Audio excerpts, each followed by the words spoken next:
Hello everyone, you are all warm welcome to Grow and Shine. In this video, I am going to give you the solution of the chapter Samrat Samar of class 7 from Ratna Sagar. Our first question is, what were the author and the other carrying when they set off towards the jungle? Answer, the author and the others were carrying small axes, a sickle and a length of string as they set off towards the jungle. Question यहाँ पर था कि author या बाकी लोग जो हैं वो जंगल जब जाते थे तो क्या कैरी करते थे अपने साथ. सो आंसर है वो एक स्मॉल एक्सिस का मतलब है हथौड़ा, छोटा हथौड़ा, या एक सिकल मतलब होता है हसुआ या जिससे घास काटते हैं, और स्ट्रेंथ ऑफ स्ट्रिंग, रस्सी वगैरह. ठीक है, सो ये सारी चीज़ें वो लोग कैरी करते थे जंगल जाते वक्त. Next question, what were the langurs doing? Langurs क्या कर रहे थे? Answer, a troop of langurs were basking in the sudden warmth of the monsoon sun. लंगूरों का एक दल मॉनसून के सूरज की से अचानक हुई गर्मी का आनंद ले रहे थे. बास्किंग का मतलब होता है धूप सेकना, यहाँ पर धूप सेकने की बात हो रही है. Next question, what did Pinko do when he latched on to a smell? यहाँ आप इसे पिंको या पिंचो दोनों ही प्रोनाउंस कर सकते हैं, both are correct. So answer is, when Pinko latched onto a strong smell, he huffed, puffed, and wheezed with excitement, and his long tongue hung out as he found his way with his nose to what he was smelling. मतलब पिंको को जैसे ही strong smell आई वो excitement में या उत्तेजना में बहुत ही ज़्यादा झुंझलाया, फूला और घड़घड़ाने लगा. उसकी लंबी ज़बान जो है बाहर निकल के लटकने लगी, नोज़ के ज़रिए अपना रास्ता ढूंढ रहा था जैसे उसको स्मेल आ रही थी उस हिसाब से. Next question, what help Pinko to forget his humiliation? Answer, लाट langur grabbed Pinko and gave him a sound slap. Pinko felt humiliated but he soon forgot about this when he picked up the scent of a single male sambar on the slope.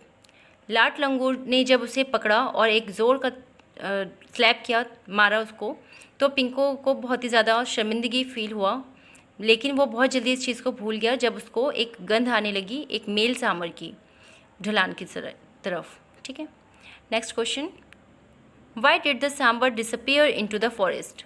Answer, when the author and her younger sister whistled for Pinko to come back to them, the sambar quickly disappeared into the trees. जब author और उसकी छोटी बहन ने सीटी बजाकर पिंको को अपनी तरफ बुलाया, उसी टाइम में बहुत जल्दी से जो सांबर होता है वो पेड़ों में छुप जाता है या डिसअपियर हो जाता है.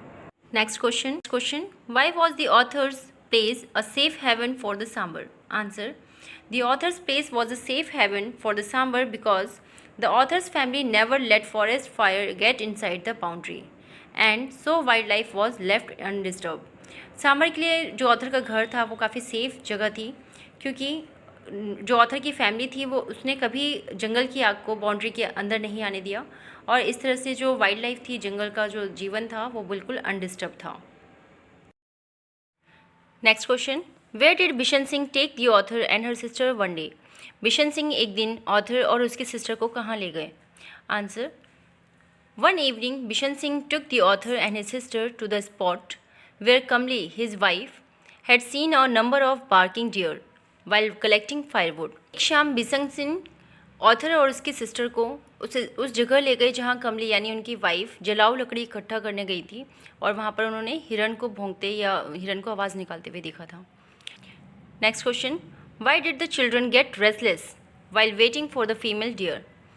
Answer, the author and her sister hid behind some thick bushes, waiting for a female cucker to come speeding through the oaks. Although Bishan Singh blew and blew high bleating calls on the reed, nothing happened. Half an hour passed and the children grew restless. Oak tree से तेज़ी से आती female Kakkar के इंतज़ार में author और उसकी sister झाड़ियों के पीछे छिप गए थे.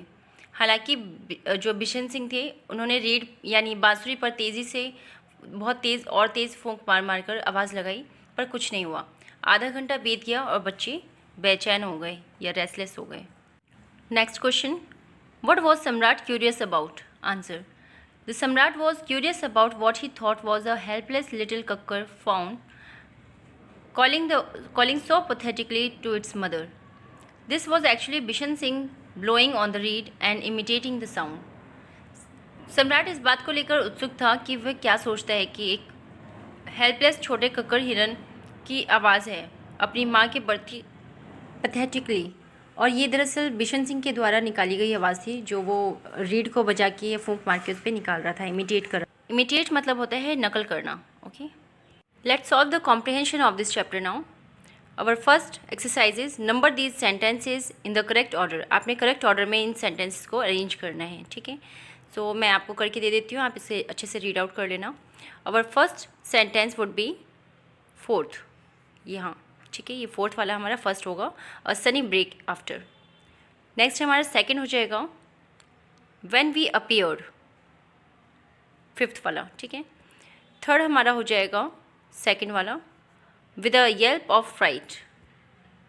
फोर्थ है हमारा third, asking my sister and me to sit behind thick bushes. Fifth है हमारा सिक्स्थ वाला, then form among the oak directly. And last one will be the first one, the noise we made probably. Let's solve the exercise B now. Tick the correct options. First one is, scents were always a serious business with Pinko. This statement means that Pinko followed the scents which he picked up. Next, his symbol of office was his tail. This statement is about Lat Langur. It means that Lat Langur was admired for his tail. Next, the first time the author saw Samrat Sambar, he did not look very impressive since he had damaged antlers. Now I am going to give you the solution of exercise C. Answer these questions. First question is, where were author and her younger sister and Kamli hidden? Answer, Bishan Singh, the man who managed the estate, needed stakes to support the soya plants. So the author, her younger sister and Kamli, Bishan Singh's wife, set out to meet him with a small axes, a sickle and a length of string. ज़मीन को manage करने वाला जो बिशन सिंह था वो एक stake यानी कि खूंटी या कोई ऐसी चीज़ जिससे प्लांट को सपोर्ट मिल सके की ज़रूरत थी सोया प्लांट को सपोर्ट देने के लिए। इसलिए ऑथर, उनकी छोटी बहन बिशन सिंह की पत्नी यानी कमली निकल पड़े एक छोटी कुल्हाड़ियों के साथ, एक दरांती और लंबी डोरी या रस्सी के साथ उससे मिलने, ठीक है।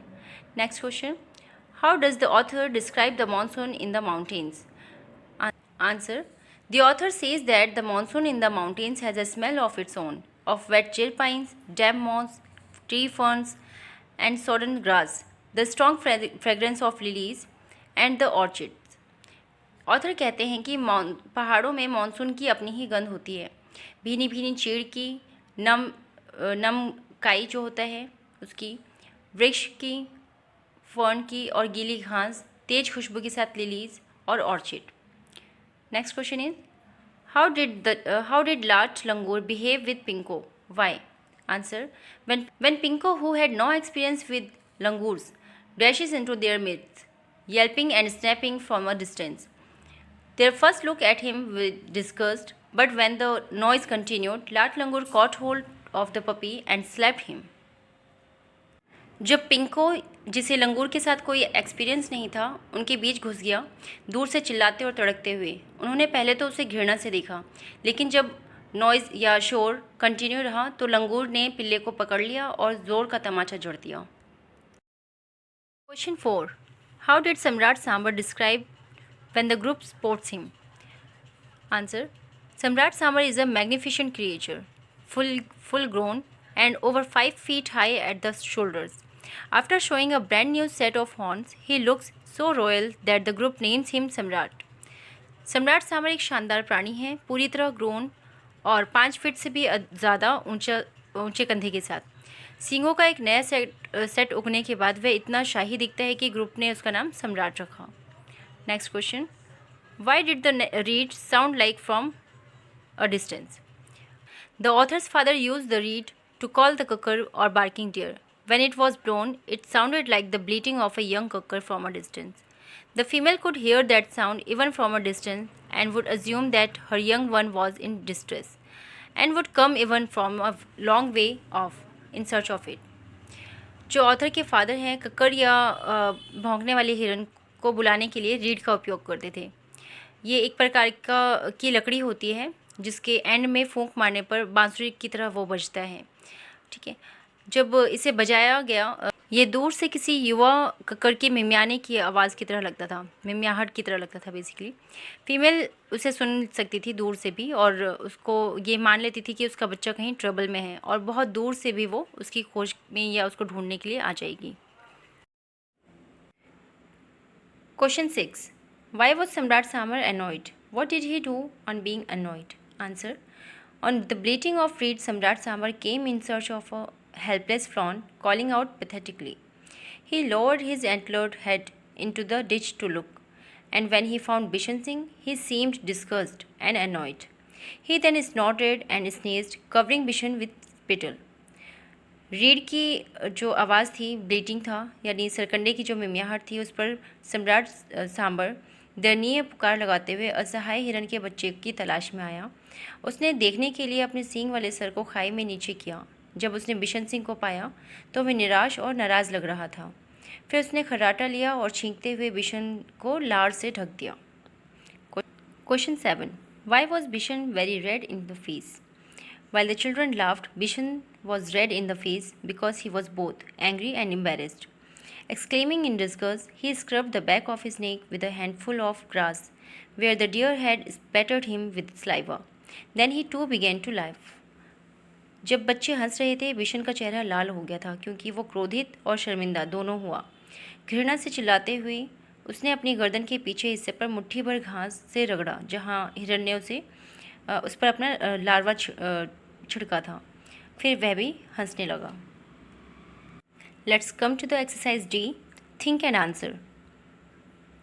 Author says I suspect even the magnificent samrat learn a worthwhile lesson that day. Author कहते हैं कि मुझे ऐसा लगा उस टाइम उसको शक होता है या उसको लगता है कि इवन जो मैग्निफिशेंट सम्राट है वो भी उस दिन एक वर्थवाइल, एक फ्रूटफुल, एक अच्छा लेसन उसने सीखा, सबक सीखा। What lesson do you think सम्राट सामर हैड लर्न दैट डे? आपको क्या लगता है कि सम्राट सामर ने क्या लेसन सीखा होगा या क्या सबक सीखा होगा? The author's father had a reed that sounded just like the bleating of a young cuckoo. A female would think that her young one is in distress and come looking for it. However, when a female came in response to the reed and managed to get away, she never made the same mistake again.